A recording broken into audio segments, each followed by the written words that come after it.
Halo semuanya, pagi, siang, malam, dimanapun kalian berada, perkenalkan, kami dari mahasiswa Universitas Multimedia Nusantara yang sedang menjalani mata kuliah Proses Bisnis Korporat, kelas I, kembali lagi menggelar seminar yang kali ini berjudul mengenai inventory.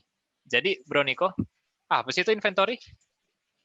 Oke, aduh, Atar, Anda ini harus juga seperti kemarin ini Anda juga harus mengerti inventory nih jika ingin bekerja di perusahaan perdagangan. Jadi, menurut perusahaan korporat yaitu Accenture, inventory itu adalah sistem persediaan barang yang berkaitan dengan aktivitas logistik sebuah perusahaan.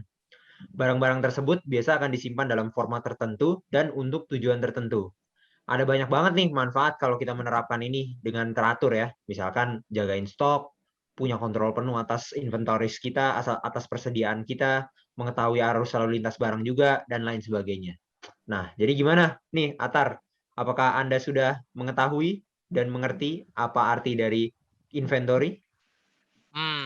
Berarti inventory itu ibaratnya kayak di game gitu ya? Jadi kayak barang yang disimpan. Bener nggak? Kurang lebih Nah, gitu kan? yuk bro. Betul-betul. Nah, tapi kalau misalkan Bro Atar ini masih ragu, lebih enak nih kalau kita lihat langsung aja contoh langsungnya. Wah, iya tuh lebih lebih oke banget sih itu kayak yang seminar sebelumnya. Cuman kali ini apa yang jadi contoh? Nah, kayak kemarin, ayo Ji, kasih tahu Ji. Sekarang gue jelasin ya. Kebetulan di seminar ini kita ada 2 kelompok yang bakal presentasiin inventory dari perusahaan Aqua sama Pertamina. Terus jangan takut kalau misalkan mereka presentasiinnya nggak lengkap. Soalnya di seminar ini juga ada 2 kelompok lain bakal ngasih review terhadap pemaparan materinya. Gitu, Tar. Wah, udah nggak sabar banget nih. Ya udah deh, nggak usah lama-lama lagi. Yuk, langsung aja kita mulai.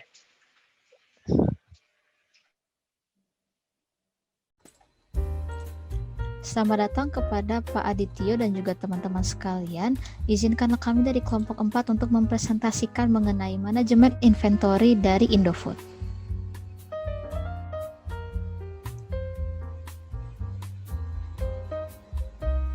Berikut adalah anggota dari kelompok 4. Selanjutnya,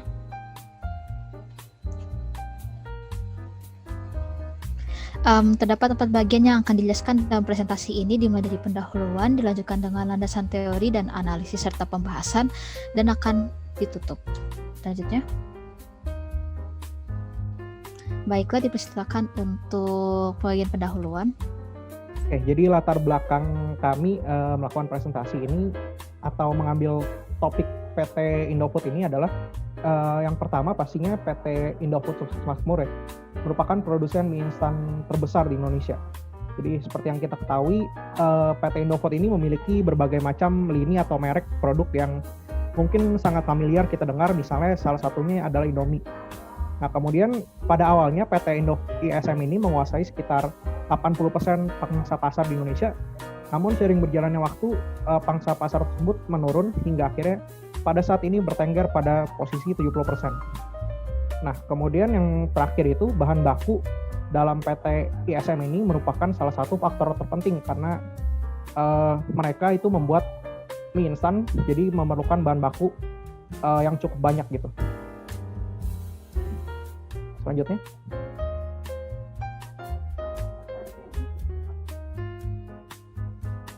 Jadi di sini kita akan memakai dua teori sistem persediaan. Yang pertama adalah teori dari Baruto dan yang teori kedua dari Handoko. Sekarang bagian analisis dan pembahasan. Dimulai dari sejarah.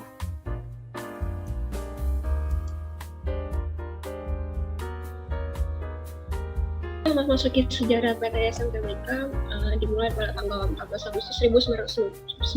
Perusahaan ini didirikan dengan nama PT Panganjaya Kusuma yang didirikan oleh Sudono Salim. Kemudian pada tanggal 5 Februari 1994, nama perusahaan berubah menjadi PT Indofood Sukses Makmur. Dan perusahaan ini khusus bergerak dalam bidang pengolahan mie instan. Alasan dibalik perubahannya nama perusahaan dikarenakan adanya penggabungan beberapa anak perusahaan yang berada di lingkup Indofood Group menjadi 4 divisi utama. 4 divisi utamanya yaitu pertama divisi produk konsumen, kedua divisi Bugasari, ketiga divisi minyak dan lemak nabati, dan keempat divisi distribusi. Kemudian pada tanggal 1 Maret 1994, PT Sarimi Asli Jaya merger dengan PT Indofood Sukses Makmur, kemudian terjadi perubahan nama perusahaan menjadi PT Indofood Sukses Makmur, Tbk. Tambahan urut Tbk pada nama perusahaan adalah singkatan dari kata terbuka, yang sekaligus menunjukkan bahwa perusahaan ini telah menjadi perusahaan listing atau go public. Dan pada saat ini perusahaannya menjadi perusahaan pembuat mie instan terbesar dan pembuat bumbu terbesar di dunia dengan kapasitas produk sekitar 13 miliar bungkus mie dan 3,6 juta ton tepung terigu per tahunnya. Dengan produk andalannya adalah produk mie instan yang dikenal dengan merek ini. Selanjutnya.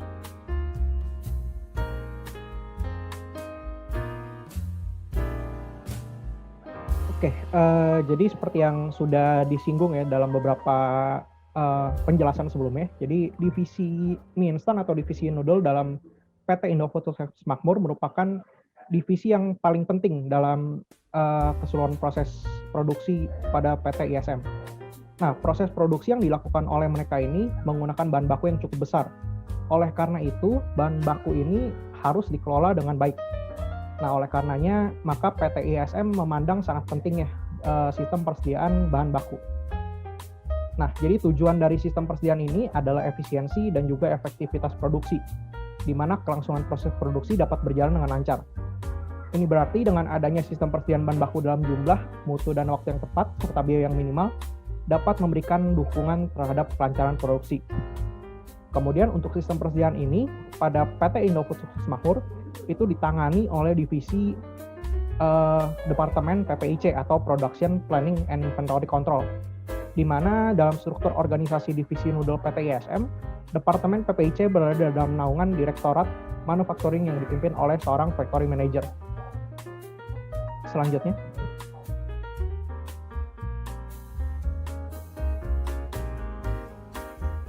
Berikut ini adalah bagian dari karakteristik bahan baku yang digunakan oleh PT Indofood Sukses Makmur, yaitu dalam pembuatan mie instan. Bahan baku ini didatangkan dari beberapa perusahaan yang telah memenuhi persyaratan yang telah ditetapkan oleh perusahaan. Bahan baku utama dari pembuatan Indomie itu terdapat 3, yaitu pertama adalah tepung terigu, yang kedua adalah tepung tapioka, dan yang ketiga adalah bahan baku tambahan. Tepung terigu ini fungsinya untuk membentuk adonan, menarik atau mengikat bahan lain, mengikat gas selama proses penggorengan, membentuk struktur mie instan, serta sebagai sumber karbohidrat. Adapun tepung terigu ini didapatkan dari PT Bogasari Flour Mills Indonesia. Lalu yang kedua ini ada tepung tapioka. Tepung tapioka ini gunanya untuk membentuk tekstur mie menjadi lebih keras.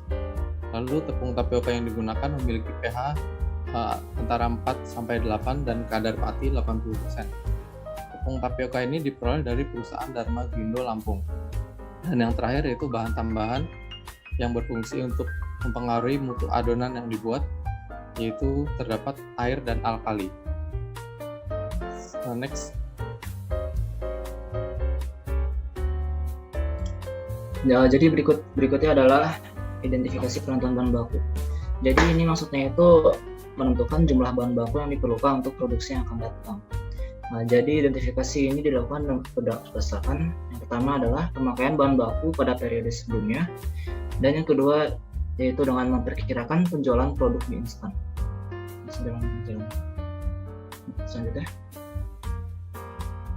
Selanjutnya ini adalah tentang prosedur pembelian dan penerimaan bahan baku.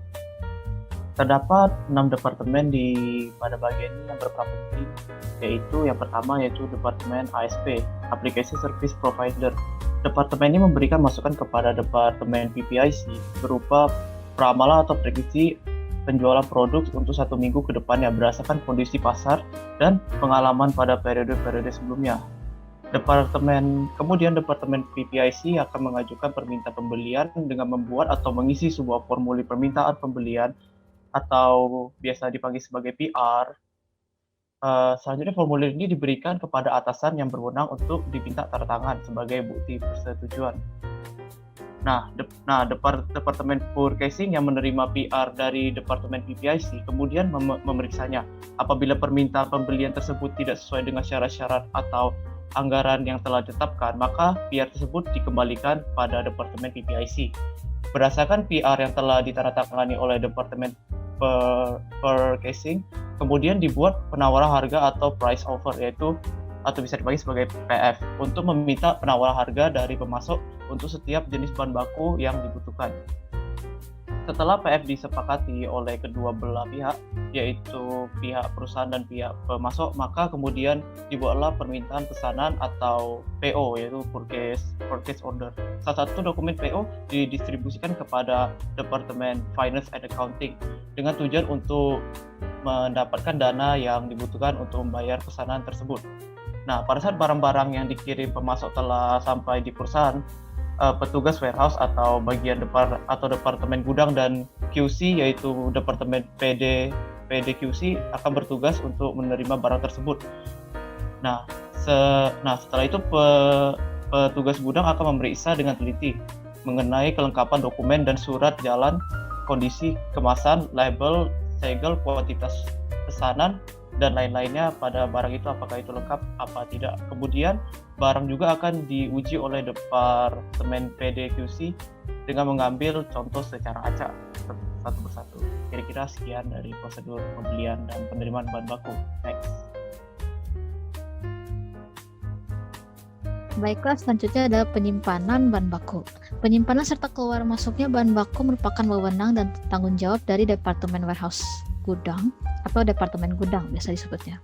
Dalam manajemen gudang bahan baku divisi Noodle PT ISM terdapat prosedur penanganan bahan baku. Yang pertama adalah bagian penerimaan, di mana sebelum memasuki gudang, barang dikontrol terlebih dahulu jumlahnya berdasarkan pesanan dari Departemen Purchasing.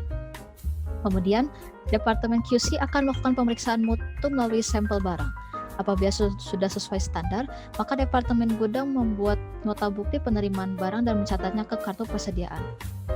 Bila bahan baku telah diterima, maka akan dilakukan pengeluaran bahan baku dari truk atau kontainer ke bagian penyusunan.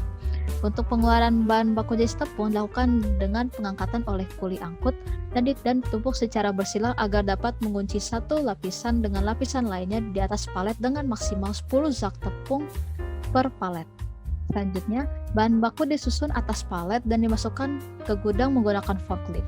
Bahan baku disimpan dalam gudang dengan jarak simpan 10-30 cm dari dinding sehingga akan pengeluaran, pengontrolan, pembersihan, serta mencegah kontaminasi bahan baku. Setelah itu, bahan baku diberikan label sesuai tanggal kedatangan dan lokasi penempatannya untuk mengetahui umur dari bahan baku tersebut. Selanjutnya adalah pengeluaran, di mana bahan baku akan dikeluarkan bila bagian produksi memerlukannya dalam proses produksi.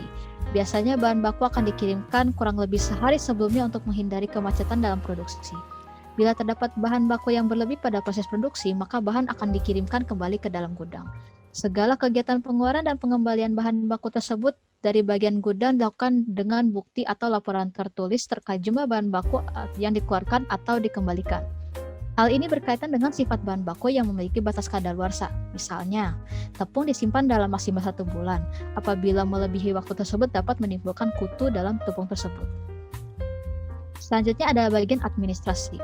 Segala bahan baku yang masuk atau keluar akan dicatat setiap hari di mana pengecekan barang oleh operator gudang akan dilaporkan ke bagian administrasi gudang yang masuk ke dalam laporan stok harian. Yang terakhir adalah bagian kontrol. Pengontrolan dilakukan terhadap keadaan bahan baku di tempat penyimpanan setiap hari, sekitar pukul 9 sampai 10 waktu Indonesia Barat guna menelusuri apabila ada kesalahan dalam penanganan barang dengan stok hariannya atau daily stock report.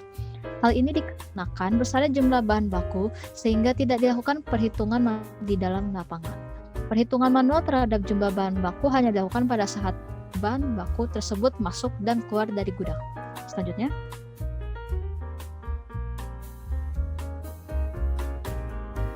ya, selanjutnya kita masuk kepada biaya yang diperlukan bagi Indofood untuk melakukan persediaan ini. Nah, biaya ini dibagi menjadi 4 bagian. Yang pertama adalah holding atau biaya penyimpanan.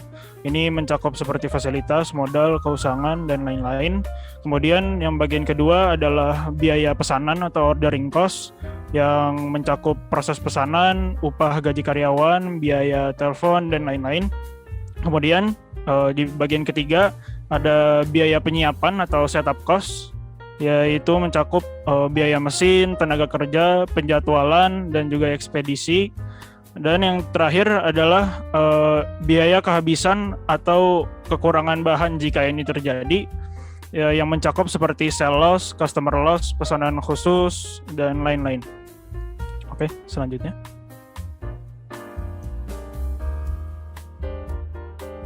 Oke, untuk manajemen persediaan ini, ya, jadi yang pertama itu ada biaya persediaan. Ya, jadi biaya persediaan ini merupakan keseluruhan biaya yang mencakup seperti biaya penyimpanan, biaya pemesanan, dan biaya kekurangan bahan. Kemudian itu ada total biaya penyimpanan per hari. Jadi total biaya penyimpanan per hari biaya itu yaitu penyimpanan bahan baku per sak atau 50 kg per hari dikalikan dengan rata-rata jumlah dari persediaan bahan baku. Lalu yaitu ada total biaya pemesanan per hari. Untuk total biaya pemesanan per hari yaitu biaya pemesanan per pesanan dikalikan dengan frekuensi pemesanan bahan baku per hari. Kemudian yang terakhir itu ada total biaya kekurangan bahan per hari. Untuk total biaya kekurangan bahan per hari yaitu biaya kekurangan bahan baku per unit dikalikan dengan rata-rata dari jumlah kekurangan bahan baku per hari. Oke, next. Oke, untuk sebagai kesimpulan, Indofood adalah sebagai salah satu produsen mie instan di Indonesia terbesar di Indonesia. Memiliki bahan baku yang tidak sedikit dan juga harus dijaga kualitasnya serta keberadaannya. Maka dari itu, Indofood pun turut serta dalam melakukan pengendalian pada persediaan bahan baku yang sudah dibeli mereka untuk membuat mie instan yang berkualitas. Karena Indofood sendiri merupakan sebuah produsen yang menghasilkan mie instan dan mendapatkan bahan bakunya dari berbagai produsen. Maka dari itu, pemilihan kualitas dan melakukan pengendalian terhadap bahan bakunya pun menjadi penting. Karena tidak semua bahan baku disampaikan dan dibutuhkan pada hari yang bersamaan dan waktu yang bersamaan. Sekian presentasi dari kelompok kami. Kurang lebihnya mohon maaf. Terima kasih.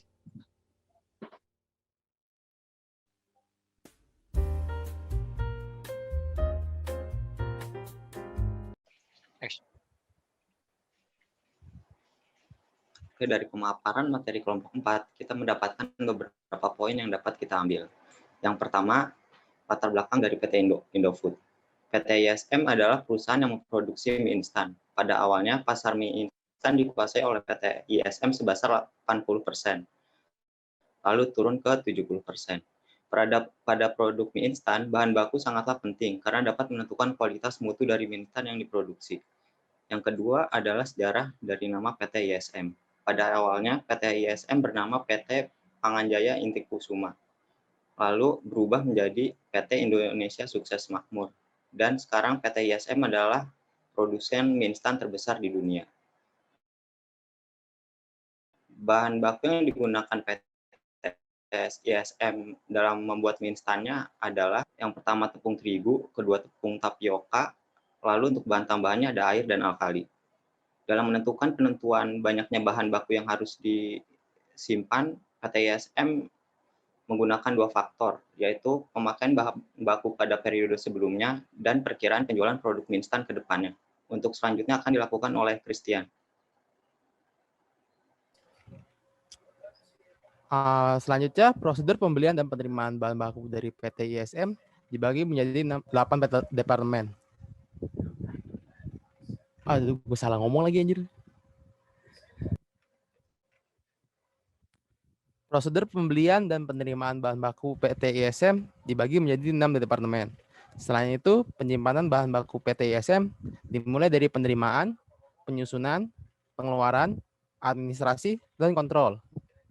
Selanjutnya, biaya persediaan yang diperlukan oleh PT ISM dikelompokkan menjadi 4 bagian, yaitu biaya holding, biaya ordering, biaya setup, dan biaya shortage. Untuk manajemen persediaan dari PT ISM dilakukan antara lain sebagai berikut, yaitu biaya persediaan, total biaya penyimpanan per hari, total biaya pemesanan per hari, dan total biaya kekurangan bahan per hari. Nah, selanjutnya kelompok 2 dan 3 dipersilakan untuk memberikan pendapat pada materi yang telah disampaikan oleh kelompok 4. Selamat malam. Kami dari kelompok 3, saya sebagai moderator dibantu oleh Deka Primatio, sekaligus pesertanya ada Raul Andrian, Muhammad Faisal Farhan, Rizky Jaldi, Ferdion Fatah, dan juga Gary Santoso, dan tak lupa juga sekretaris kita Farel Fani. Selamat datang kepada Pak Adityo dan juga teman-teman sekalian. Izinkanlah kami dari kelompok 4 untuk mempresentasikan mengenai manajemen inventory dari Indofood.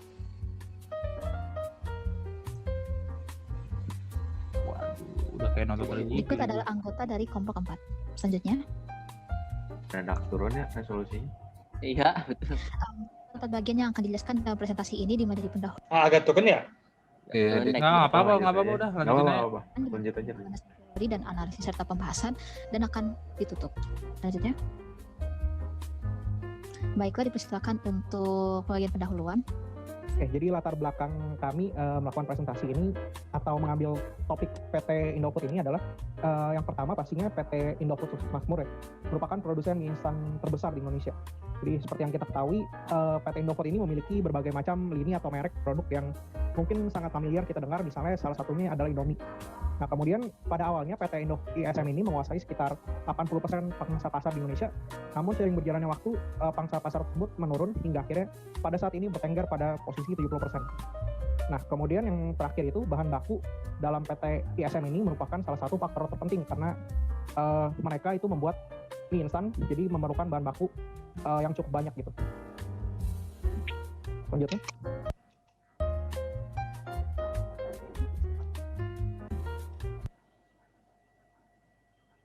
Mau ditanggepin nggak?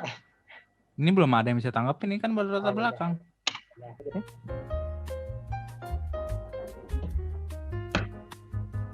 Jadi di sini kita akan memakai dua teori sistem persediaan. Yang pertama adalah teori dari Baruto dan yang teori kedua dari Handoko. Sekarang bagian analisis dan pembahasan. Dimulai dari sejarah.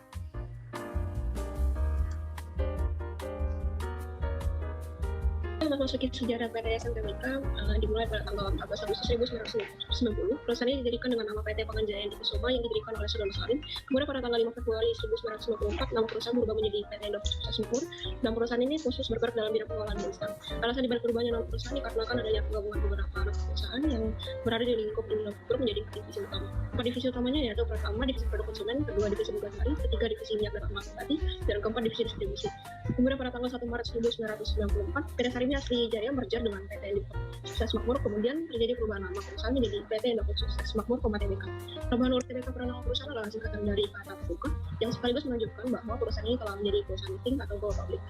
Dan pada saat ini perusahaan ini menjadi perusahaan pembuat mie instan terbesar dan pembuat bumbu terbesar di dunia dengan kapasitas produk sekitar 13 miliar bungkus mie dan 3,6 juta ton tepung terigu per tahunnya. Dengan produk andalannya adalah produk mie instan yang dikenal dengan merek ini.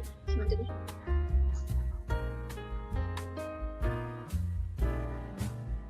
Oke, jadi seperti yang sudah disinggung ya dalam beberapa penjelasan sebelumnya, jadi divisi mie instan atau divisi noodle dalam PT Indofood Sukses Makmur merupakan divisi yang paling penting dalam keseluruhan proses produksi pada PT ISM. Nah, proses produksi yang dilakukan oleh mereka ini menggunakan bahan baku yang cukup besar. Oleh karena itu, bahan baku ini harus dikelola dengan baik. Nah, oleh karenanya, maka PT ISM memandang sangat penting ya sistem persediaan bahan baku.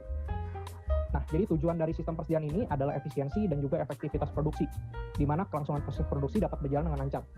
Ini berarti dengan adanya sistem persediaan bahan baku dalam jumlah, mutu, dan waktu yang tepat, serta biaya yang minimal, dapat memberikan dukungan terhadap kelancaran produksi. Kemudian untuk sistem persediaan ini, pada PT Indofood Sukses Makmur, itu ditangani oleh divisi Departemen PPIC atau Production Planning and Inventory Control, di mana dalam struktur organisasi divisi noodle PT ISM, Departemen PPIC berada dalam naungan Direktorat Manufacturing yang dipimpin oleh seorang Factory Manager. Selanjutnya. Pause. Jadi gimana, saudara? Ada tanggapan di sini? Deka mau menanggapi, Dek? Nggak ada tanggapan di sini. Bahan bakunya nggak disebutin. Mungkin bahan bakunya akan disebutin di slide berikutnya. Kalau menurut saya ya, ini apa namanya? Yang poin pertama harusnya nggak terlalu penting karena memang kan itu makanan, pasti butuh bahan baku kan. Itu. Nah, itu dari saya. Tapi kenapa di sini nggak disebutin ininya ya? Kayak nggak cuma bahan baku kan seharusnya yang harus ditampilin. Kayak misalnya plastik buat bungkusan-bungkusan. Ini nggak sih? Betul. Nah, tanpa bungkusan gimana mau dibungkus? Iya, kardusnya juga tuh, kardus ininya kan. Kardus buat pengiriman gitu-gitu, packing lah. Kebutuhan Iya, packing. bahan kardusnya itu juga dibuat dari apa namanya? Recycle. bahan recycle Iya. atau enggak gitu. Entah itu dari vendor lain atau memang dari Indofood-nya itu sendiri gitu kan. Kita nggak ada yang tahu. Gue juga nggak tahu. Terus dia Kalau- ini juga ngelakuin ini nggak sih, prediksi pasar buat nentuin seberapa banyak dia nyediainnya. Harusnya bukan di sini sih, Jal. Harusnya Bukan di sih mereka melakukan ada perhitungan soal itu. Cuma entah dijelasin nantinya atau memang nggak dijelasin, kita belum tahu juga sih. Ya, karena baru nyampe sini ya. Iya sih, benar. Berikut. Iya. Oke, kita lanjut dulu ya. Berikutnya Saudara Deka. Selanjutnya.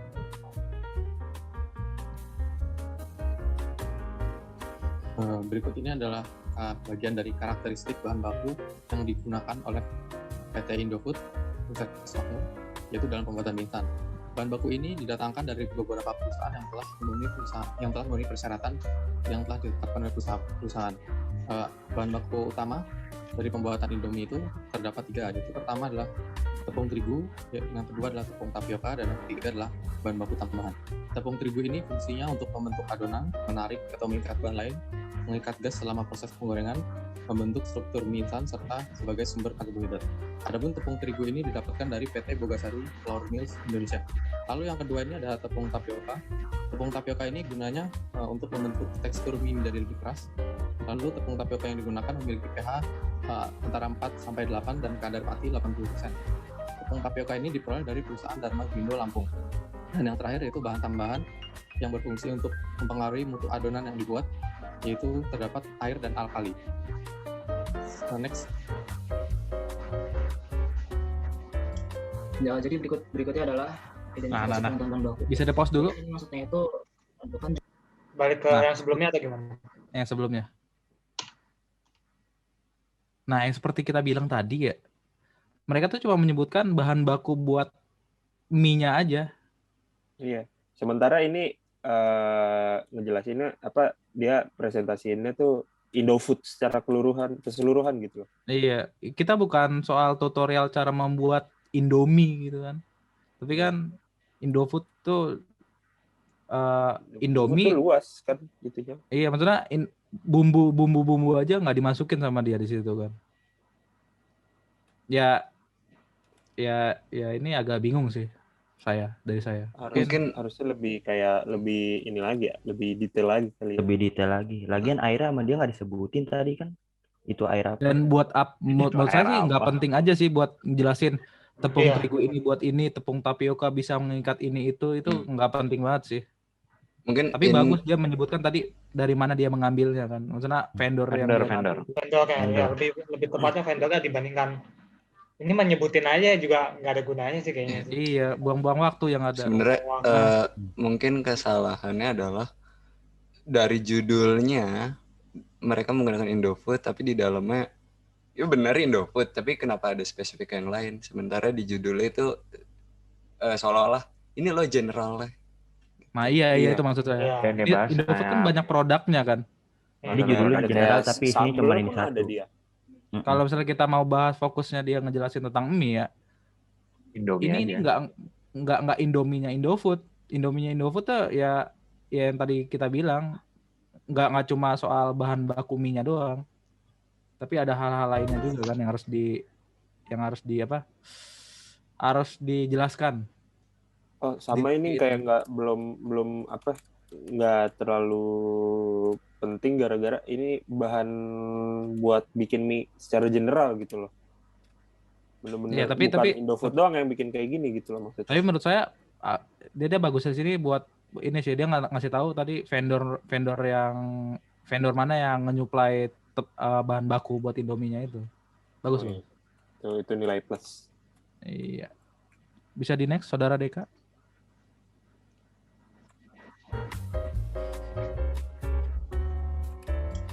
Ya, jadi berikutnya adalah identifikasi penentuan bahan baku. Jadi ini maksudnya itu menentukan jumlah bahan baku yang diperlukan untuk produksi yang akan datang. Nah, jadi identifikasi ini dilakukan berdasarkan yang pertama adalah pemakaian bahan baku pada periode sebelumnya, dan yang kedua yaitu dengan memperkirakan penjualan produk mie instan. Selanjutnya ini adalah tentang prosedur pembelian dan penerimaan bahan baku. Terdapat 6 departemen pada bagian ini yang berpraktik ini, yaitu yang pertama yaitu Departemen ASP, Application Service Provider. Departemen ini memberikan masukan kepada Departemen PPIC berupa peramalan atau prediksi penjualan produk untuk 1 minggu ke depannya berdasarkan kondisi pasar dan pengalaman pada periode-periode sebelumnya. Kemudian Departemen PPIC akan mengajukan permintaan pembelian dengan membuat atau mengisi sebuah formulir permintaan pembelian atau biasa dipanggil sebagai PR. Selanjutnya formulir ini diberikan kepada atasan yang berwenang untuk diminta tanda tangan sebagai bukti persetujuan.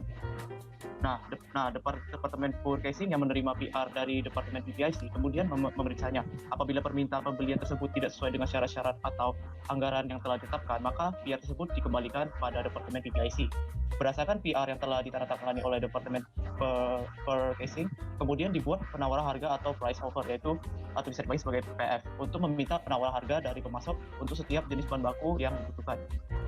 Setelah PF disepakati oleh kedua belah pihak, yaitu pihak perusahaan dan pihak pemasok, maka kemudian dibuatlah permintaan pesanan atau PO, yaitu purchase order. Salah satu dokumen PO didistribusikan kepada Departemen Finance and Accounting dengan tujuan untuk mendapatkan dana yang dibutuhkan untuk membayar pesanan tersebut. Nah, pada saat barang-barang yang dikirim pemasok telah sampai di perusahaan, petugas warehouse atau bagian departemen gudang dan QC, yaitu Departemen PDQC akan bertugas untuk menerima barang tersebut. Nah, setelah itu petugas gudang akan memeriksa dengan teliti mengenai kelengkapan dokumen dan surat jalan, kondisi kemasan, label, segel, kualitas pesanan, dan lain-lainnya pada barang itu, apakah itu lengkap apa tidak. Kemudian barang juga akan diuji oleh Departemen PDQC dengan mengambil contoh secara acak satu-satu. Kira-kira sekian dari prosedur pembelian dan penerimaan bahan baku. Next. Tunggu. Di sini ada tanggapan? Ini lengkap banget sih. Ini bagus tadi yang di awal yang tadi gue tanyain, dia ada ngelakuin prediksi pasar juga atau enggak, karena kan buat penyesuaian persediaan. Nah, tadi udah ada yang menjelasin bahwa ada satu divisi yang ngelakuin forecasting juga. Tadi ngelakuin prediksi pasar itu yang mana ya? Yang PPIC ya? Yang PPIC. Ini kayak juga ini bagus juga, kayak gara-gara departemen-departemennya tuh dijelasin bersinggungannya sama siapa, berkoneksinya sama siapa, tugasnya apa, tanggung jawabnya departemen yang satu dengan departemen yang lain apa gitu. Itu bagus. Iya. Cukup menjawab. Next. Prosedur pembelian dan penerimaan bahan baku. Next. Baiklah, selanjutnya adalah penyimpanan bahan baku. Penyimpanan serta keluar masuknya bahan baku merupakan wewenang dan tanggung jawab dari Departemen Warehouse Gudang atau Departemen Gudang biasa disebutnya. Dalam manajemen gudang bahan baku divisi Noodle PT ISM terdapat prosedur penanganan bahan baku. Yang pertama adalah bagian penerimaan, di mana sebelum memasuki gudang barang dikontrol terlebih dahulu jumlahnya berdasarkan pesanan dari Departemen Purchasing. Kemudian, Departemen QC akan melakukan pemeriksaan mutu melalui sampel barang.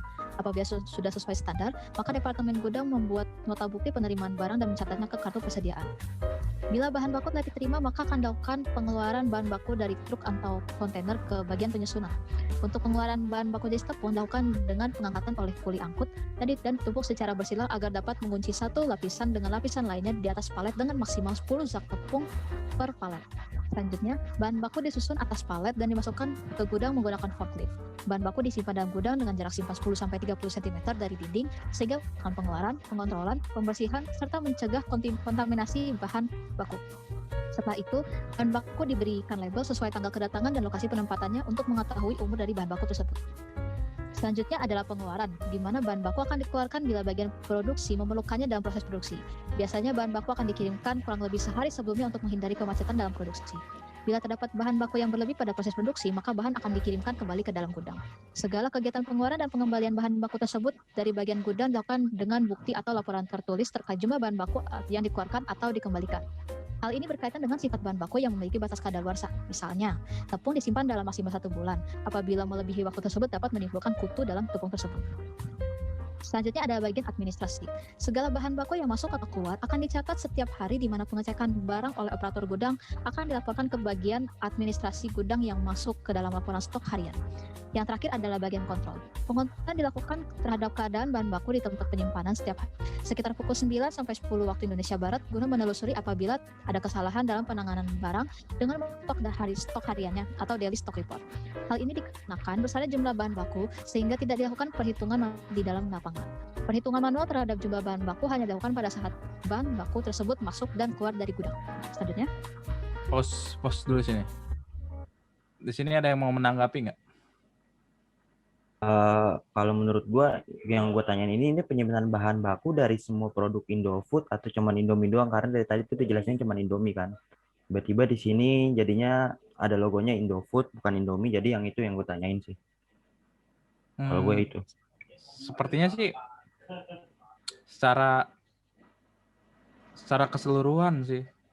Cuma yang diberikan contoh oleh kelompok ini tuh ya Indomie, produknya Indofood tuh produknya itu Indomie. Mungkin ada tanggapan lain? Bahan bakunya tadi apa, tepung tapioka ya yang disusun. Mungkin tanggapan tadi itu soal apa istilah palet atau valet. Saya nggak ngerti sih itu. Di sini soalnya nggak ada kata apa itu artinya valet sama palet gitu dalam penyimpanan. Nah, untuk penjelasannya juga sih ini udah oke sih, masalah dari menerima terus simpan di gudang, disusun, setelah itu bahan tepungnya tadi sebagai contohnya di sini, bahan bakunya yang masuk duluan ya keluar duluan untuk menghindari hama kutu tadi. Terus habis itu masuk ke admin, setelah itu kontrol udah oke sih. Paling yang istilah palet doang gitu kan. Yang saya pertanyakan di sini tuh gudangnya itu terpisah dengan bagian produksi kah atau memang jadi satu dalam satu pabrik atau malah beda lokasi ya kira-kira? Soalnya ini dia bilang kan pengeluaran tuh biasanya dikirimkan H-1 kan, dia bilang tadi. Kalau begitu kan berarti ada jarak tuh.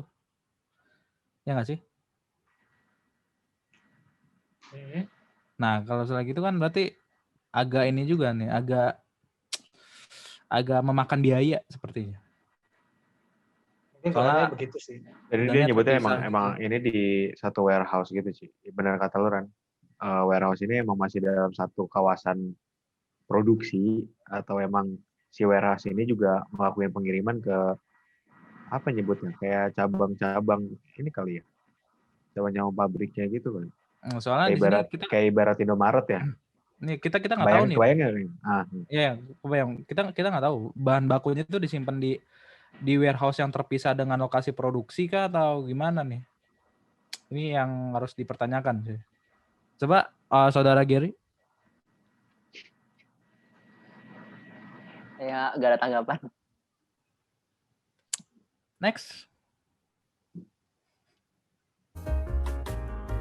Ya, selanjutnya kita masuk kepada biaya yang diperlukan bagi Indofood untuk melakukan persediaan ini. Nah, biaya ini dibagi menjadi 4 bagian. Yang pertama adalah holding atau biaya penyimpanan. Ini mencakup seperti fasilitas, modal, keusahaan, dan lain-lain. Kemudian yang bagian kedua adalah biaya pesanan atau ordering cost yang mencakup proses pesanan, upah gaji karyawan, biaya telepon, dan lain-lain. Kemudian di bagian ketiga ada biaya penyiapan atau setup cost, yaitu mencakup biaya mesin, tenaga kerja, penjadwalan, dan juga ekspedisi. Dan yang terakhir adalah biaya kehabisan atau kekurangan bahan jika ini terjadi, yang mencakup seperti sell loss, customer loss, pesanan khusus, dan lain-lain. Oke, selanjutnya. Untuk bagian sini, yang sebelumnya, ada tanggapan nggak? Soal biaya persediaan. Kalau dari saya sih udah cukup rinci ya di situ, ngejelasin dari mulai holding, ordering, setup, sama shortage-nya. Mungkin masalah biaya sih dilanjut dulu aja sih kan. Sampai selesai dulu. Soalnya kali aja ada yang dibahas di slide selanjutnya sih. Baiklah, saudara Deka. Bisa dilanjut. Oke, selanjutnya. Oke, untuk manajemen persediaan ini, jadi yang pertama itu ada biaya persediaan. Ya, jadi biaya persediaan ini merupakan keseluruhan biaya yang mencakup seperti biaya penyimpanan, biaya pemesanan, dan biaya kekurangan bahan. Kemudian itu ada total biaya penyimpanan per hari. Jadi total biaya penyimpanan per hari biaya itu yaitu penyimpanan bahan baku per sak atau 50 kg per hari dikalikan dengan rata-rata jumlah dari persediaan bahan baku. Lalu itu ada total biaya pemesanan per hari. Untuk total biaya pemesanan per hari yaitu biaya pemesanan per pesanan dikalikan dengan frekuensi pemesanan bahan baku per hari. Kemudian yang terakhir itu ada total biaya kekurangan bahan per hari. Untuk total biaya kekurangan bahan per hari yaitu biaya kekurangan bahan baku per unit dikalikan dengan rata-rata dari jumlah kekurangan bahan baku per hari. Oke, next. Oke, untuk sebagai kesimpulan, Indofood adalah sebagai salah satu produsen mie instan di Indonesia terbesar di Indonesia. Memiliki bahan baku yang tidak sedikit dan juga harus dijaga kualitasnya serta keberadaannya.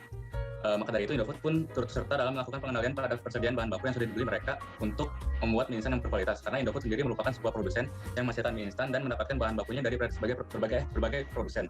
Maka dari itu, pemilihan kualitas dan melakukan pengendalian terhadap bahan bakunya pun menjadi penting. Karena tidak semua bahan baku disampaikan dan dibutuhkan pada hari yang bersamaan dan waktu yang bersamaan. Sekian presentasi dari kelompok kami. Kurang lebihnya mohon maaf. Terima kasih. Oke, bisa di stop. Gimana? Ada tanggapan kah dari keseluruhannya? Ada sih. Yang pertama sih bagian yang biaya tadi ya. Yang ini. Ini kalau misalkan ngomongin soal perhitungan, gimana ya? Jangan pakai icon kayak gini sih. Icon-icon kayak gini. Jadi bingung nih mana kalinya di sini ini kan apa namanya kecil banget. Iya. Kayak dari segi slide-nya juga apa di bagian situnya harusnya pakai X aja kali ya. Nggak usah pakai bintang kali. Atau enggak pakai rumus. Ya, rumus aja lah, rumus nggak apa-apa. Iya, saya lumayan bingung juga sih di bagian sini kayak dan bahkan kayak nggak ada terlalu mudah gitu sepertinya rumus yang dikasih tahu. Mungkin ini rumus secara general sih atau secara umum ya, bukan kali ya. Yang dipakai sama Indofood sih. Mungkin sih. Ya itu soalnya informasi perusahaan juga lah, nggak mungkin bocor juga lah ke publik gimana Indofood hitung marginnya juga kan. Cuma gimana ya, secara keseluruhan presentasi sih dari slide bagus banget, udah enak dilihat. Slide-nya eye catching. Ya eye catching pasti. Terus mungkin yang jadi masalah itu lagunya sih, lagu background-nya itu masalah banget, sumpah. Soalnya aduh kekencangan. Nah ya, sejujurnya dari nada, maksudnya itu tuh nada-nada yang tipenya ini mendukung untuk lu fokus, cuma intensitas volumenya agak kencangan, jadi agak beradu sama omongannya. Ya, mungkin tapi sebenarnya bagus sedikit. lagunya. Setuju. Terus juga ada juga sih tanggapan lagi sekarang soal apa? Tadi ngomongin Indofood, terus contohnya itu awalnya adalah Indomie. Habis itu dia balik lagi secara general Indofood lagi. Nah itu gimana? Itu nggak fokus sih, materinya nggak fokus. Jangan bolak-balik harusnya. Kalau memang fokusnya Indomie, bisa ditulis di judulnya Indofood bagian Indomie. Divisi Indomie. Jangan Indofoodnya saja. Indofood untuk memproduksi Indomie gitu kan. Bisa. Atau enggak emang dari awal Indomie aja nggak apa-apa. Atau malah dari awal dikasih tahu general aja udah. Atau enggak ini sih maksud mereka Indomie adalah mereka ngasih tahu ini loh salah satu contoh hasil dari Indofood itu kan kita jadi tahu, tapi itu tadi nggak ada himbauannya gitu kayak gue rasa. Iya. Jadi audiensnya juga bingung ini orang jelasin Indofood general kah atau Indofood yang kita tahu Indominya itu kan bingung. Mereka topik Indomie juga lebih menarik sih kalau menurut saya. Soalnya Indomie kan udah ada di Indonesia lama banget ya tahun. Iya. Tapi boleh dari tahun berapa tuh? Dek, coba lihat yang agak kawal deh sebelum Indomie. Atau mungkin mereka emang ngomong kayak apa gue bilang yang kayak ini loh salah satu contohnya. Ini sejarah. Kayaknya enggak sih, Ram. Sebelum lagi. Ditulis awalnya. Produknya mie. Dia mereka ngomong produk mie juga sih di sini. Nah iya. Merupakan produsen mie instan di Indonesia. Iya, dia menyebut merupakan produsen mie instan di Indonesia. Iya. Enggak. Sebenarnya kalau mereka bilang yang kita gue bilang kayak salah satu yang mereka hasilkan adalah mie instan, ya menurut gue oke aja. Cuma di sini mereka seolah-olah ngasih taunya Indofood itu cuma Indomie gitu. Iya, apalagi dia nyebutin bahan-bahannya cuma bahan-bahan yang berbau dengan Indomie doang. Indomie seutuhnya malah. Indomie mentah lah sebutannya. Ya. Tapi itu di tapi kok mulai ke belakang-belakang kan mulai Indofood. Mulai rapi. Iya, Indofood secara general. Mulai ke Indofood. Indofood. Terus tadi mungkin tadi gue agak ke-skip ya karena ada urusan yang bagian apa sih tadi yang agak lingkaran tuh? Penyimpanan. Nah ya penyimpanan gue suka itu menunjukkan kalau ini loh cycle-nya. Iya, Kayak iya. tahu gitu cycle gitu, nggak berhenti di mana gitu jadinya. Setuju. Jadi nyampein bagian ini juga cukup jelas sih. Cuman emang Ya. tadi kalau menurut Deka, misalnya ada di bagian penjelasan soal palet, tapi ya, palet. bagi gue pribadi, karena gue tahu penjelasan palet apa gitu, jadi nggak ada masalah di sini. Emang Malah beda-beda. kayak ini tuh warehouse yang terpisah kah Iya, atau cuma itu doang. Cuma itu doang, emang. Penjelasan warehouse-nya seperti apa. Jenis warehouse-nya. Tapi saya suka di sini dia ngeluarin, di situ ada tulisan pengeluaran buka kurung FIFO, first in first out. Itu Oh, iya. tanpa harus ada penjelasan di bawahnya, kita udah tahu kalau misalnya pengeluaran itu berdasarkan yang barang masuk, barang yang pertama masuk, barang pertama masuk, yang pertama keluar. Nah, iya itu maksudnya. Ini cakep sih sebenarnya. Keren. So kesimpulannya bisa disimpulkan apa deh, Kak? Ya tadi sih balik lagi soal total lagi keseluruhan materi sih. Ini kurang fokus sih maunya di mana. Masalah Indofood secara general, terus balik lagi ke Indomie, ya itu ke Indofood. Sebenarnya mungkin lebih menarik kalau mereka bahasa soal Indomie ya. Soal Indomie tadi kan saya bilang udah ada di Indonesia lama banget. Terus juga kalau diperhatiin juga Indomie kan selalu naik ya harganya dari beberapa dekade sebelumnya. Harganya Dan naik, itu mengecil, kalau jalan. ya terus itu nentuin marginnya Indomie itu gimana? Sekarang kan harganya sekitar 2,5 ya, 2.500, dan itu kan hampir dipukul rata di setiap warung sekaligus supermarket juga ya. Nah, dengan harga 2,5 itu terus dengan proses produksinya yang lebih rumit tadi juga, gimana mereka dapetin keuntungan dari situnya sih. Itu kalau bisa tahu sih menarik banget sih untuk dibahas. Apalagi di masalah margin penyediaan ini ya. Gimana cara Indofood tuh nyari keuntungan dari produk Indomie itu. Baik. Saudara Raul, gimana tanggapannya terhadap kelompok ini, Indofood? Ya paling tadi sih yang dibilang yang udah kita bahas ya, secara keseluruhan sih dari segi pembahasan sih udah bisa dibilang sih udah jelas ya, menarik juga gitu dari segi presentasi. Cuman ya tadi kembali lagi dalam urusan merujuk fokusnya itu ya itu kurang sih menurut saya. Karena kalau dari awal memang udah mau bahas mengenai Indomie ya pembahasannya Indomie, kalau masuk secara general ya udah topiknya juga general gitu. Oke. Terima kasih semua. Bisa kita tutup? Silakan ditutup. Sekian ya penilaian dari kami. Ya. Mohon maaf ada kata-kata yang tidak mengenakan. Iya. Kalau ada miskom, yang namanya juga begini ya. Oke, selamat malam teman-teman semua. Kami dari kelompok 2 PBK kelas I, dan di kesempatan kali ini kami akan mengulas ulang tentang manajemen inventory yang dilakukan oleh kelompok 4 dan kelompok 5. Boleh lanjut. Nah, yang pertama kita akan mereview dulu dari kelompok 4 yang melakukan manajemen inventory terhadap perusahaan Indofood. Next. Nah, di sini pertama kami akan membahas tentang penyajian teknis yang dilakukan oleh kelompok 4. Nah, yang pertama, kelompok 4 itu menyajikan konten dengan durasi selama 40 menit 41 detik. Yang kedua itu, kelompok 4 memiliki desain slides yang colorful atau baik warnanya, serta menggunakan diagram dan gambar yang mudah dibaca oleh para audiens. Yang ketiga, kelompok 4 itu melakukan penyajian konten dengan background musik untuk memberikan atmosfer yang lebih dalam. Tapi lebih baik jika background musik itu bisa diperkecil agar suara yang dijelaskan itu mungkin lebih terdengar jelas oleh para audiens. Dan yang terakhir itu, kelompok 4 memberikan penyajian konten yang formal yang dibagi menjadi 4 bagian, yaitu pendahuluan, landasan teori, pembahasan, dan penutup. Dan selanjutnya akan dijelaskan oleh kolega saya, yaitu Bonat. Lalu selanjutnya adalah bagian pendahuluan. Kelompok 4 berhasil menjelaskan latar belakang perusahaan dengan baik tanpa memberikan informasi yang berlebih kepada audiens. Sehingga apa yang disampaikan pada bagian pendahuluan ini tidak hanya ringkas, namun juga informatif bagi penonton. Boleh selanjutnya? Selanjutnya adalah landasan teori. Kelompok 4 memilih teori sistem persediaan sebagai landasan teori mereka dalam melakukan presentasi. Landasan teori yang pertama adalah dari Baroto 2002. Lalu yang kedua adalah dari Handoko 2000.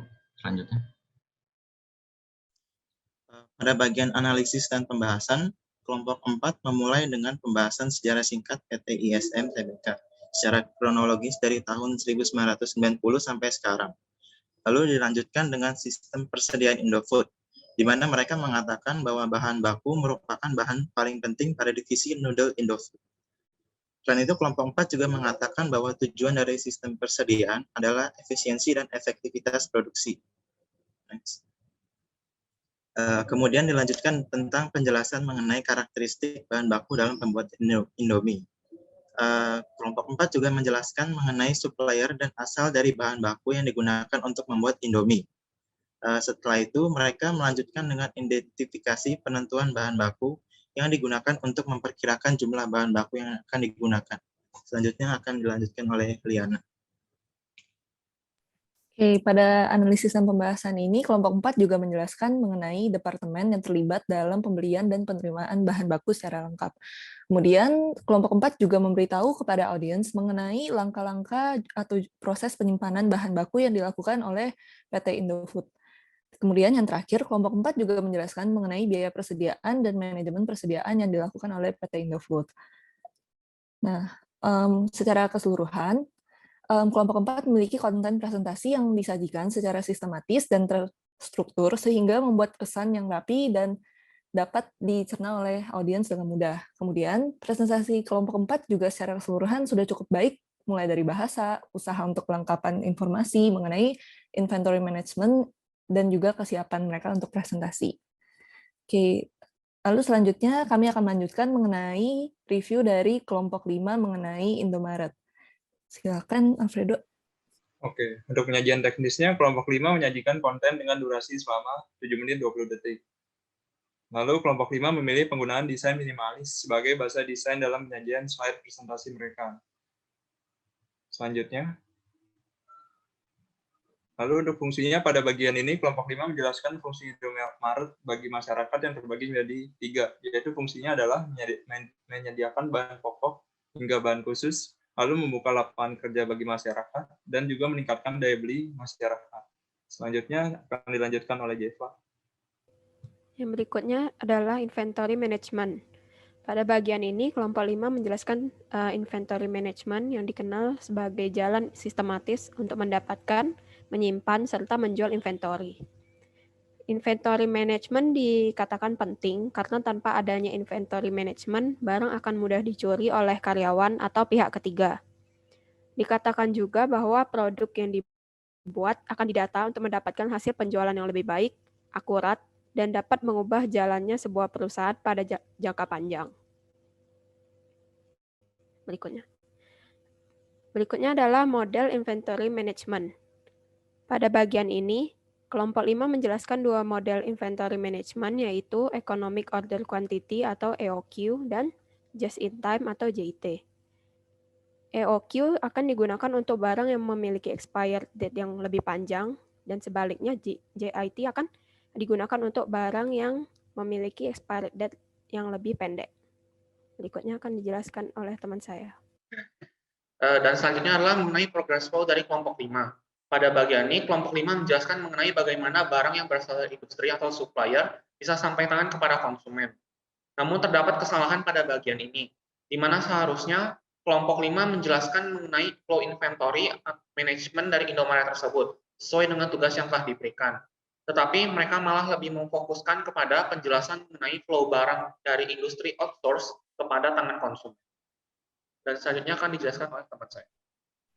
Jadi, kesimpulan dari kelompok 5 ini adalah menurut kami, poin pertama dan ketiga pada subbab fungsi Indomaret bagi masyarakat tidak memiliki perbedaan.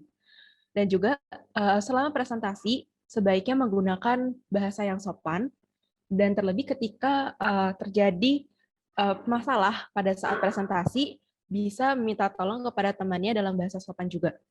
Dan yang terakhir, penggunaan gambar sebaiknya diperhatikan kembali, seperti menggunakan gambar yang terlihat jelas, ataupun bisa membuat diagram baru dengan gambar baru yang dibikin sendiri agar dapat terlihat. Sekian review dari kelompok kami. Terima kasih.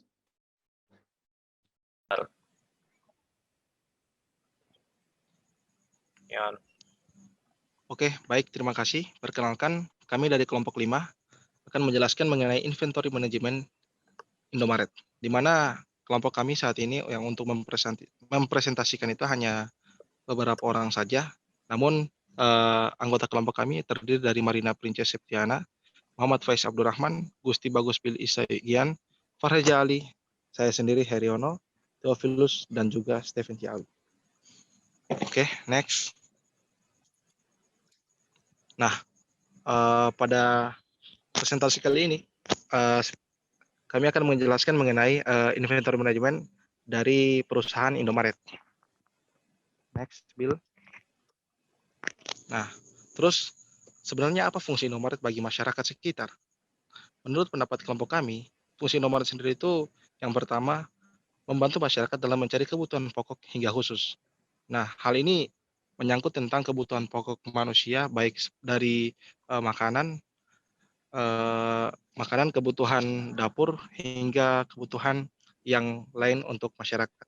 Terus yang kedua ada fungsi Indomaret sendiri itu untuk mereka dapat menyerap tenaga kerja bagi masyarakat sekitar yang berada di daerah atau wilayah Indomaret sendiri. Terus yang terakhir itu untuk meningkatkan daya beli masyarakat sekitar yang ada di sekitar Indomaret. Next. Marina. Selanjutnya saya akan menjelaskan mengenai inventory management. Inventory management itu adalah jalan sistematis untuk mendapatkan, menyimpan, dan menjual suatu inventory, baik bahan mentah ataupun bahan jadi. Inventory juga memiliki arti produk yang tepat di kesiapan yang tepat, di tempat yang tepat, pada waktu yang tepat, dengan harga yang diharapkan oleh pembeli. Inventory management penting karena tanpa adanya inventory management ini, karyawan atau pihak ketiga bakal mudah untuk mencuri atau mengambil Kepencet. untuk mengambil barang yang disiapkan untuk dijual. Produk yang dibuat juga perlu didata untuk mendapatkan hasil penjualan yang baik, akurat, dan dapat mengubah jalannya sebuah perusahaan dalam waktu jangka panjang. Next.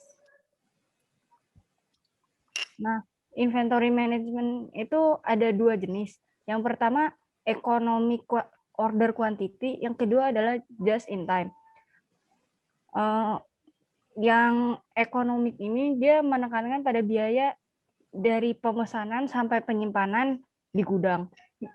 Yang biasanya menggunakan sistem ini itu adalah perusahaan yang punya stok banyak dalam waktu tertentu. Sementara untuk just in time itu menekankan pengurangan biaya kerusakan atau kerugian, dan yang lebih sering menggunakan itu perusahaan yang memiliki stok kecil. Next. Oke, akan dilanjutkan oleh saya. Dalam inventory di Indomaret sendiri, dalam bentuk model produknya itu beragam, dan kedua model sebelumnya itu juga bisa dipakai dalam pengerjaan inventory manajemennya. Untuk barang yang memiliki expiry date yang panjang dapat dilakukan EOQ yang tadi. Contoh dari barang-barang yang dapat diberikan konsep EOQ ini adalah obat, minuman, mie instan, dan banyak lainnya yang memiliki expiry date 1 tahun, 2 tahun, atau lebih. Untuk barang-barang yang memiliki expiry date pendek harus menggunakan just in time tadi. Contoh dari barang-barang yang perlu disiapkan jangka pendek atau dalam waktu yang cepat itu seperti makanan ringan, contohnya donat, sushi, beberapa buah-buahan, dan beberapa makanan dan beberapa barang yang shelf life-nya itu pendek. Inventory management di Indomaret merupakan produk sehari-hari yang disiapkan oleh toko yang ber-AC. Kelebihannya itu dari manajemennya adalah mampu menjaga stok yang tinggi, menghindari kegiatan pencurian atau penipuan, dan memberikan kesempatan untuk pembeli untuk langsung membeli dengan jumlah yang massal. Kelemahan dari inventory management toko seperti Indomaret itu harus menjual murah untuk barang-barang jika memang tidak ada pembeli dan sudah dekat masa kadaluarsa. Ini biasanya dipindah dulu ke Indomargo sebelum dijual seperti ini. Makanan yang shelf life-nya pendek itu harus dihabiskan atau karyawan harus membelinya supaya habis.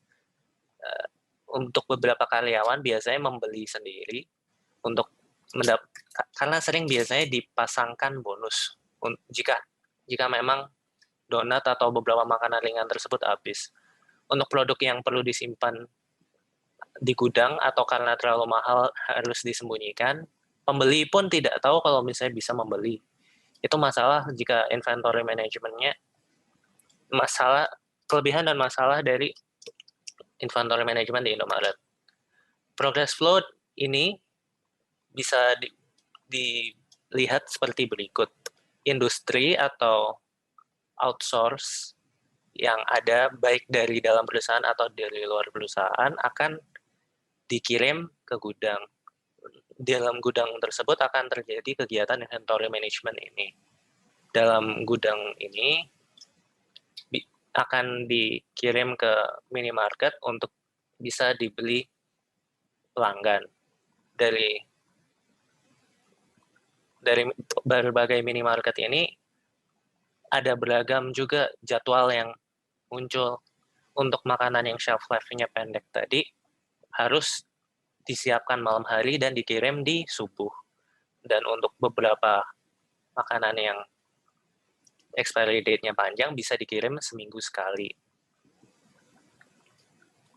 Sekian dari presentasi kelompok 5. Terima kasih.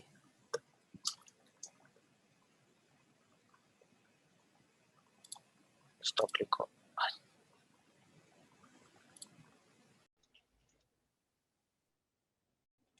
Dari presentasi yang telah disampaikan, kita tahu mengenai inventory management dari perusahaan Indomaret.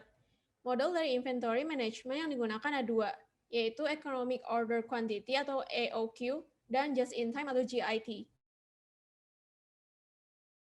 Barang yang memiliki expired date panjang dan JIT dapat diterapkan dengan barang yang memiliki expired date pendek. Inventory management Indomaret memiliki kelebihan dan kekurangan. Kelebihannya yaitu membantu dalam menjaga jumlah stok, menghindari pencurian, dan memberi kesempatan penjualan massal. Sedangkan kelemahan yang dapat diamati seperti toko menjual barang dengan harga murah, produk harus dihabiskan, serta produk yang disimpan di gudang tidak akan diketahui pembeli. Adapun progress flow yang terlibat dimulai dari pengiriman produk industri ke gudang, di mana inventory management akan diterapkan. Kemudian, produk akan dikirim ke minimarket.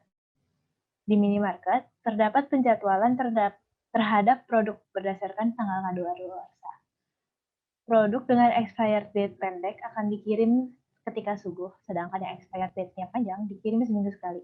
Setelahnya, kelompok 1 dan 2 dapat memberikan review terhadap production planning kelompok 5. Halo semuanya, di sini kami kelompok 3 ingin menilai kelompok 5 dalam presentasi inventory mereka. Oke, baik, terima kasih. Perkenalkan, kami dari kelompok 5 akan menjelaskan mengenai inventory management Indomaret, di mana kelompok kami saat ini yang untuk mempresentasikan itu hanya beberapa orang saja.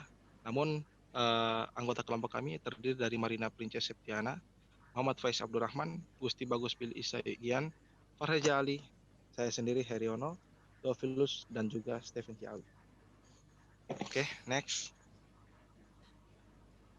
Nah, pada presentasi kali ini, kami akan menjelaskan mengenai inventory management dari perusahaan Indomaret. Next, Bill. Nah, terus sebenarnya apa fungsi Indomaret bagi masyarakat sekitar? Menurut pendapat kelompok kami, fungsi Indomaret sendiri itu yang pertama, membantu masyarakat dalam mencari kebutuhan pokok hingga khusus. Nah, hal ini menyangkut tentang kebutuhan pokok manusia, baik dari makanan, makanan, kebutuhan dapur, hingga kebutuhan yang lain untuk masyarakat. Terus yang kedua ada fungsi Indomaret sendiri itu untuk mereka dapat menyerap tenaga kerja bagi masyarakat sekitar yang berada di daerah atau wilayah Indomaret sendiri. Terus yang terakhir itu untuk meningkatkan daya beli masyarakat sekitar yang ada di sekitar Indomaret. Next. Alina. Selanjutnya saya akan menjelaskan mengenai inventory management. Inventory management itu adalah jalan sistematis untuk mendapatkan, menyimpan, dan menjual suatu inventory, baik bahan mentah ataupun bahan jadi. Inventory juga memiliki arti produk yang tepat di kesiapan yang tepat, di tempat yang tepat, pada waktu yang tepat, dengan harga yang diharapkan oleh pembeli. Inventory management ini penting karena tanpa adanya inventory management ini, karyawan atau pihak ketiga bakal mudah untuk mencuri atau mengambil pencet untuk mengambil barang yang disiapkan untuk dijual. Produk yang dibuat juga perlu didata untuk mendapatkan hasil penjualan yang baik, akurat, dan dapat mengubah jalannya sebuah perusahaan dalam waktu jangka panjang. Next. Nah, inventory management itu ada dua jenis. Yang pertama, ekonomi. Stopin dulu, Biar. Ada penilaian, Dik? Sebelum. Kamu di stopin habis dulu aja, baru dilihat. Takutnya lupa sih, Ger. Kayaknya per part aja nggak apa-apa. Boleh. Bisa sih. Takutnya lupa sih. Ya. Per part aja nggak apa-apa. Sebelumnya. Sabar. Yang back mundurin ini videonya maksudnya. Ini. Ini kayaknya definisi inventory management deh, bukan inventory manajemennya Indomaret. Kayaknya gitu ya. Ya kayak gitu sih. Bukan ini banget, bukan pengertian secara generalnya ya. Manajemennya Indomaret kayaknya. Iya, pengertian generalnya. Mungkin ini kali awal bisa jadi. Mungkin maksud mereka sebenarnya ini mau masukin semacam landasan teori. Cuma nggak dikasih tahu, jadi rada ambigu. Ya, bisa jadi sih. Udah lanjut dulu aja dah. Oke.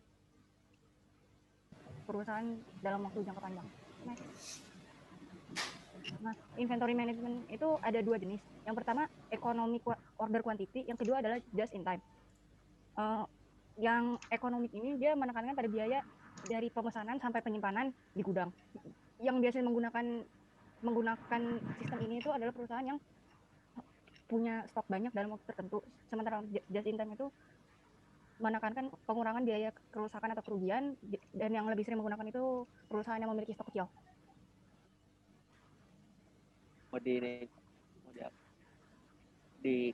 Di komen. Ini masih landasan teori ya. Udah, ke depannya emang nggak spesifik Indomaret, udah berarti memang benar, hanya secara umumnya dia jelasin. Coba. Lanjut dulu aja nggak apa-apa. Kita lihat belakangnya lah. Oke, akan dilanjutkan oleh saya. Dalam inventory di Indomaret sendiri, dalam bentuk produknya itu beragam, dan kedua model sebelumnya itu juga bisa dipakai dalam pengerjaan inventory manajemennya. Untuk barang yang memiliki expiry date yang panjang dapat dilakukan EOQ yang tadi. Contoh dari barang-barang yang dapat diberikan konsep EOQ ini adalah obat, minuman, mie instan, dan banyak lainnya yang memiliki expiry date 1 tahun, 2 tahun, atau lebih. Untuk barang-barang yang memiliki expiry date pendek harus menggunakan just in time tadi. Contoh dari barang-barang yang perlu disiapkan jangka pendek atau dalam waktu yang cepat itu seperti makanan ringan, contohnya donat, sushi, beberapa buah-buahan, dan beberapa makanan dan beberapa barang yang shelf life-nya itu pendek. Inventory management di Indomaret merupakan produk sehari-hari yang disiapkan oleh toko yang ber-AC. Kelebihannya itu dari manajemennya adalah mampu menjaga stok yang tinggi, menghindari kegiatan pencurian atau penipuan, dan memberikan kesempatan untuk pembeli untuk langsung membeli dengan jumlah yang massal.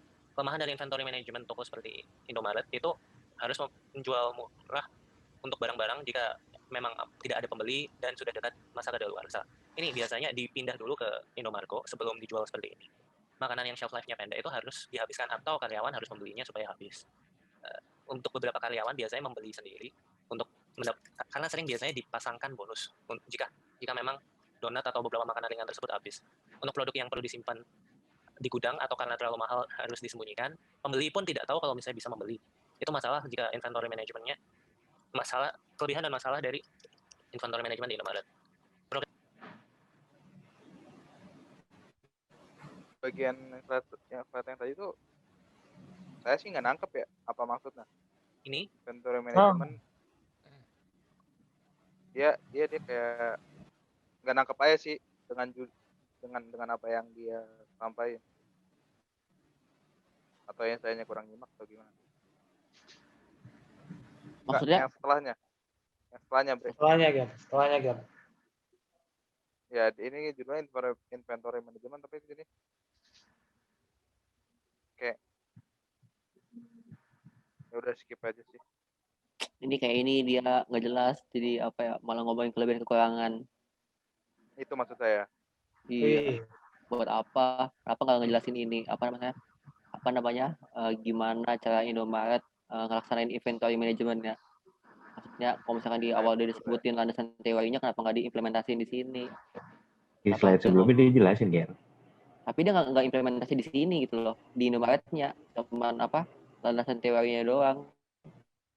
Di sini malah slide sebelumnya itu ada kan dua model itu bisa iya, itu untuk barang yang memiliki expired panjang. Iya, kalau yang slide kelebihan kelemahan memang ya perlu dikoreksi. Lanjut. Indomaret melakukan produk sehari-hari yang disiapkan dalam sebuah toko ber-AC. Apa ininya? Apa pentingnya? Aneh aja. Oh, berasa emangnya Indomaret doang? Gimana ini nggak ngerti. Mungkin ini kali beda dibandingkan warung. Kalau warung kan nggak ada AC-nya ya. Ya masa gitu. Ya bisa jadi nggak ada yang tahu. Definisi orang awam, Ger. Cuma definisi orang awam. Ini nih menghindari pencurian emangnya ya? Ya. Jadi sih. Bisa sih, bisa. Ya udah next aja. Next dulu aja deh. Bentar. Inventory Indomaret adalah menjaga. Itu juga kalau dari segi slide-nya ada yang nggak ini ya, ada yang nggak formal gitu, barang dua, produk dua. Ya, kayak itu dari segi penulisan, segi kualitas ininya ya. Itu aja sih kalau gue dari gue.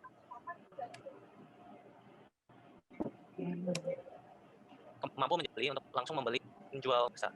Terus ya untuk dengan tersebut pembeli pun salah dari lihat seperti berikut. Industri atau progress flow ini bisa dilihat seperti berikut. Industri atau outsource yang ada baik dari dalam perusahaan atau dari luar perusahaan akan dikirim ke gudang. Dalam gudang tersebut akan terjadi kegiatan inventory management ini. Dalam gudang ini akan dikirim ke minimarket untuk bisa dibeli pelanggan. Dari berbagai minimarket ini ada beragam juga jadwal yang muncul. Untuk makanan yang shelf life-nya pendek tadi harus disiapkan malam hari dan dikirim di subuh. Dan untuk beberapa makanan yang expiry date-nya panjang bisa dikirim seminggu sekali. Sekian dari presentasi kelompok 5. Terima kasih.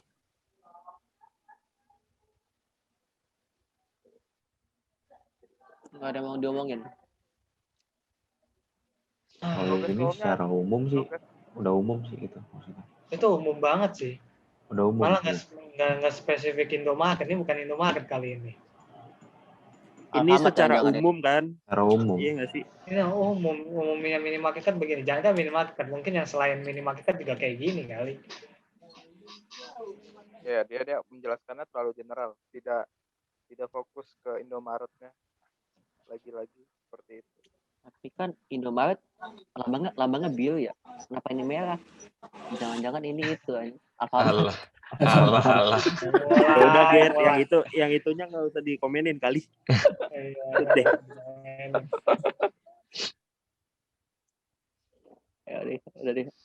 Atau nggak ada atau kita tapi overall sih bagus ya. Nggak ada, dia nggak ada kesimpulannya dia, liatin tuh. Oh iya, kurang kesimpulan. Iya, Jadi kalau misalnya dia cuma menjelaskan inventory modelnya doang, inventory management model itu cuma kalau dia jelasin sesuai judulnya yang soal Indomaret sih enggak sih, terlalu general. Ya, mungkin enggak.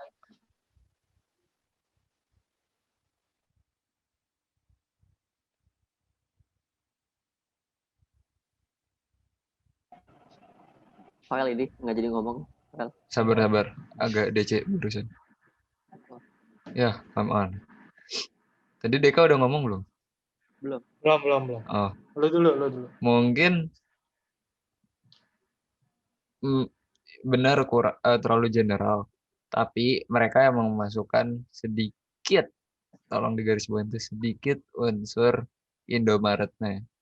Yang paling jelas jadi kelebihan dan kelemahan tadi dan contoh barang inventory management Indomaret.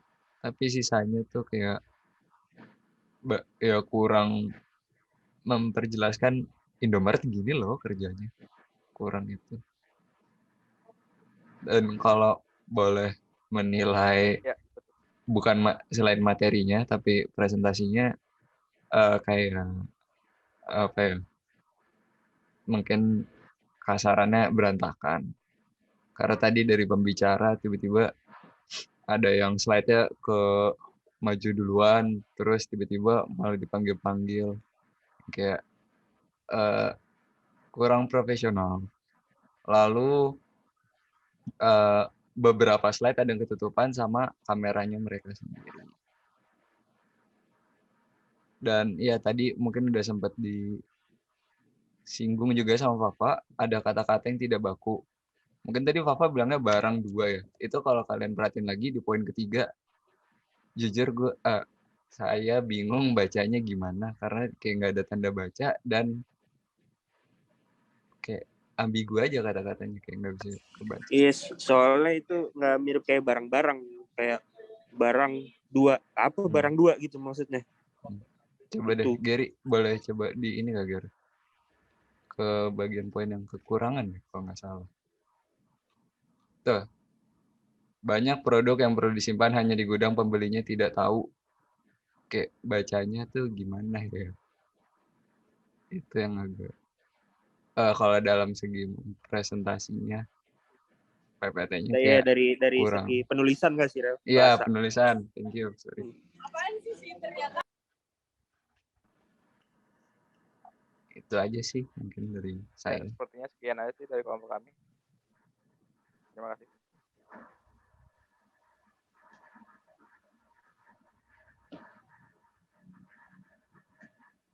Ya, tutup ya.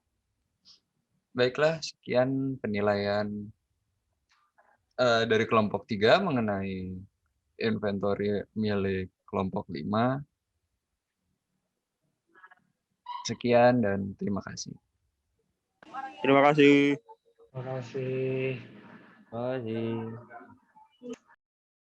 Oke, selamat malam teman-teman semua. Kami dari kelompok 2 PBK kelas I, dan di kesempatan kali ini kami akan mengulas ulang tentang manajemen inventory yang dilakukan oleh kelompok 4 dan kelompok 5.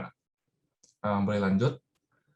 Nah, yang pertama kita akan mereview dulu dari kelompok 4 yang melakukan manajemen inventory terhadap perusahaan Indofood. Next. Nah, di sini pertama kami akan membahas tentang penyajian teknis yang dilakukan oleh kelompok 4. Nah, yang pertama, kelompok 4 itu menyajikan konten dengan durasi selama 14 menit 41 detik. Dan yang kedua itu, kelompok 4 memiliki desain slide yang colorful atau baik warnanya, serta menggunakan diagram dan gambar yang mudah dibaca oleh para audiens. Yang ketiga, kelompok 4 itu melakukan penyajian konten dengan background musik untuk memberikan atmosfer yang lebih dalam. Tapi lebih baik jika background musik itu bisa diperkecil agar suara yang dijelaskan itu mungkin lebih terdengar jelas oleh para audiens. Dan yang terakhir itu, kelompok 4 memberikan penyajian konten yang formal yang dibagi menjadi bagian, yaitu pendahuluan, landasan teori, analisis pembahasan, dan penutup. Dan selanjutnya akan dijelaskan oleh kolega saya, yaitu Bonat. Lalu selanjutnya adalah bagian pendahuluan. Kelompok 4 berhasil menjelaskan latar belakang perusahaan dengan baik tanpa memberikan informasi yang berlebih kepada audien. Sehingga apa yang disampaikan pada bagian pendahuluan ini tidak hanya ringkas, namun juga informatif bagi penonton. Boleh selanjutnya? Selanjutnya adalah landasan teori. Kelompok 4 memilih teori sistem persediaan sebagai landasan teori mereka dalam melakukan presentasi. Landasan teori yang pertama adalah dari Baroto 2002. Lalu yang kedua adalah dari Handoko 2000. Selanjutnya. Pada bagian analisis dan pembahasan, kelompok 4 memulai dengan pembahasan sejarah singkat PT ISM Tbk secara kronologis dari tahun 1990 sampai sekarang. Lalu dilanjutkan dengan sistem persediaan Indofood, di mana mereka mengatakan bahwa bahan baku merupakan bahan paling penting pada divisi noodle Indofood. Selain itu, kelompok 4 juga mengatakan bahwa tujuan dari sistem persediaan adalah efisiensi dan efektivitas produksi. Next. Kemudian dilanjutkan tentang penjelasan mengenai karakteristik bahan baku dalam pembuat Indomie. Kelompok 4 juga menjelaskan mengenai supplier dan asal dari bahan baku yang digunakan untuk membuat Indomie. Setelah itu, mereka melanjutkan dengan identifikasi penentuan bahan baku yang digunakan untuk memperkirakan jumlah bahan baku yang akan digunakan. Selanjutnya akan dilanjutkan oleh Liana. Oke, pada analisis dan pembahasan ini, kelompok 4 juga menjelaskan mengenai departemen yang terlibat dalam pembelian dan penerimaan bahan baku secara lengkap. Kemudian, kelompok 4 juga memberitahu kepada audiens mengenai langkah-langkah atau proses penyimpanan bahan baku yang dilakukan oleh PT Indofood. Kemudian yang terakhir, kelompok 4 juga menjelaskan mengenai biaya persediaan dan manajemen persediaan yang dilakukan oleh PT Indofood. Nah, secara keseluruhan, kelompok 4 memiliki konten presentasi yang disajikan secara sistematis dan terstruktur sehingga membuat pesan yang rapi dan dapat dicerna oleh audiens dengan mudah. Kemudian, presentasi kelompok 4 juga secara keseluruhan sudah cukup baik, mulai dari bahasa, usaha untuk kelengkapan informasi mengenai inventory management, dan juga kesiapan mereka untuk presentasi. Oke, lalu selanjutnya kami akan melanjutkan mengenai review dari kelompok 5 mengenai Indomaret. Silakan, Alfredo. Oke, untuk penyajian teknisnya, kelompok 5 menyajikan konten dengan durasi selama 7 menit 20 detik. Lalu kelompok 5 memilih penggunaan desain minimalis sebagai bahasa desain dalam penyajian slide presentasi mereka. Selanjutnya. Lalu untuk fungsinya pada bagian ini, kelompok 5 menjelaskan fungsi Indomaret bagi masyarakat yang terbagi menjadi 3, yaitu fungsinya adalah menyediakan bahan pokok hingga bahan khusus, lalu membuka lapangan kerja bagi masyarakat, dan juga meningkatkan daya beli masyarakat. Selanjutnya akan dilanjutkan oleh Jeva. Yang berikutnya adalah inventory management. Pada bagian ini, kelompok 5 menjelaskan inventory management yang dikenal sebagai jalan sistematis untuk mendapatkan, menyimpan, serta menjual inventory. Inventory management dikatakan penting karena tanpa adanya inventory management, barang akan mudah dicuri oleh karyawan atau pihak ketiga. Dikatakan juga bahwa produk yang dibuat akan didata untuk mendapatkan hasil penjualan yang lebih baik, akurat, dan dapat mengubah jalannya sebuah perusahaan pada jangka panjang. Berikutnya adalah model inventory management. Pada bagian ini, kelompok 5 menjelaskan dua model inventory management, yaitu Economic Order Quantity atau EOQ dan Just in Time atau JIT.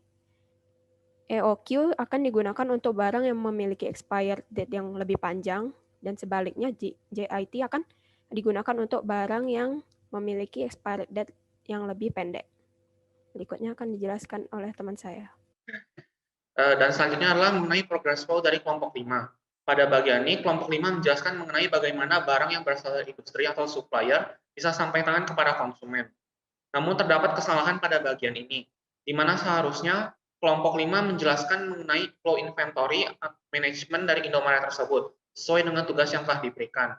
Tetapi mereka malah lebih memfokuskan kepada penjelasan mengenai flow barang dari industri outsource kepada tangan konsumen. Dan selanjutnya akan dijelaskan oleh teman saya.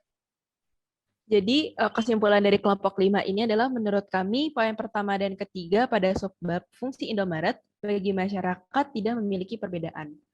Dan juga selama presentasi sebaiknya menggunakan bahasa yang sopan dan terlebih ketika terjadi masalah pada saat presentasi bisa meminta tolong kepada temannya dalam bahasa sopan juga.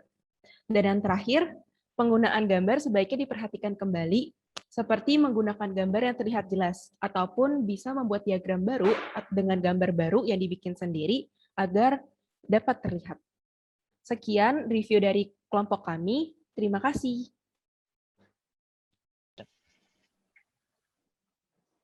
Nah, tuh Bro Atar udah dijelasin. Udah oke kan? Mantep banget tuh penjelasannya. Wah, ya banget sih. Sekarang mikirnya nggak cuma inventory itu dari game doang, ternyata dari buktinya langsung, dari perusahaan gede langsung lagi. Jadi langsung tahu itu inventory apa. Paling gimana? Kalau menurut Shinji, ada tambahan nggak? Gua ini udah mantep banget sih informasinya. Buat pelajaran buat kita juga. Oke lah, berarti kalau gitu udah cukup sih sepertinya untuk seminar ini. Semoga bermanfaat ya untuk kalian yang nonton. Maaf kalau ada kekurangan dan oke. Goodbye, have a nice life. Thank you.